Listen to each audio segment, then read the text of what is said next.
Krishna Hare Krishna Krishna Krishna Hare Hare Hare Rama Hare Rama Rama Rama Hare Hare Govinda Bolo Hari Gopal Bolo Radha Raman Hari Govind गो।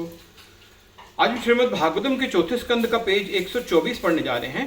यद्यपि महारानी वैदर्भी अपने पुत्रों के साथ राजमहल में सुखपूर्वक रह सकती थी, उसने वन में अपने पति का अनुगमन करने का निश्चय किया। इसी प्रकार कुछ अंतरंग शिष्यों के गुरु के निर्जन भजन की सेवा करने के लिए उनके साथ जाना चाहिए।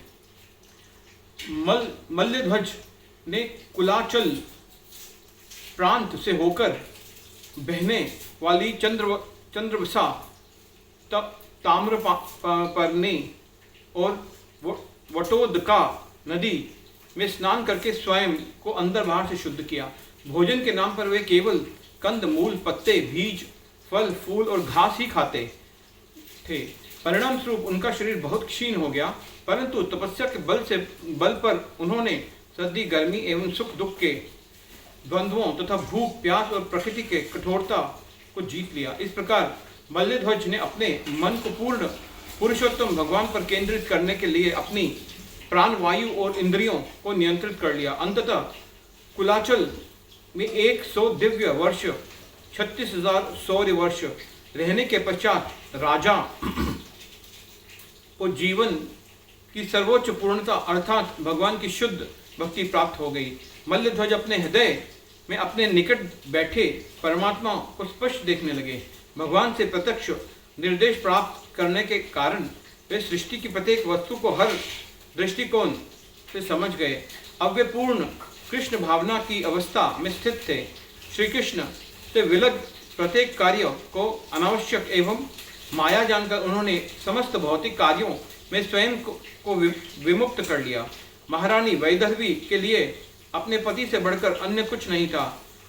उनकी सेवा के लिए उसने सब कुछ त्याग दिया और पति की तपस्या में उनका साथ देने लगी। मल्लध्वज गुरु के प्रतिनिधि हैं और वैदर्भी शिष्य की। वह फटे पुराने वस्त्र पहनती और अपने बालों को बिना सुलझाए जटाजूट रखती। तपस्या के कारण वे बहुत दुबली हो गई थी।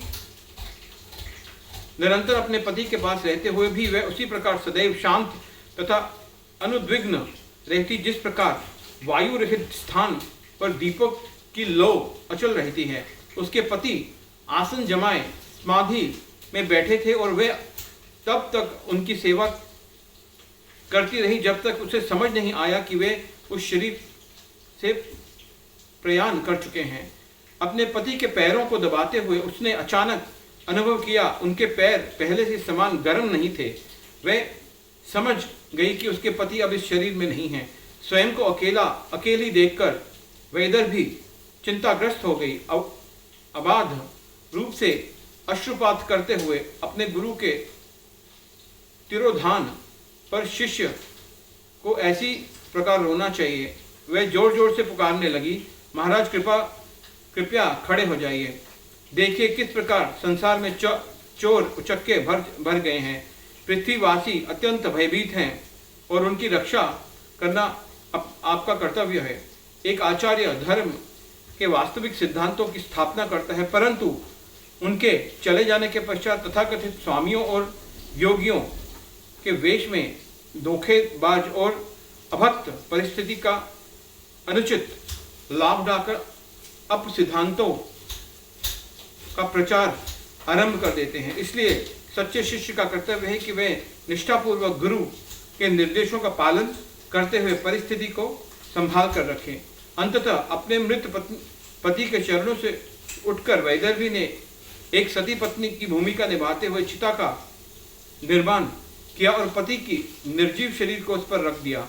गहन शोक करते हुए वे स्वयं चिता में प्रविष्ट होकर अपने शरीर का अंत करने का तैयारी करने लगी। गुरु के प्रति समर्पित शिष्य को चाहिए कि वे अपने गुरु के मिशन में असफल होने के स्थान पर अपने शरीर का अंत कर दे।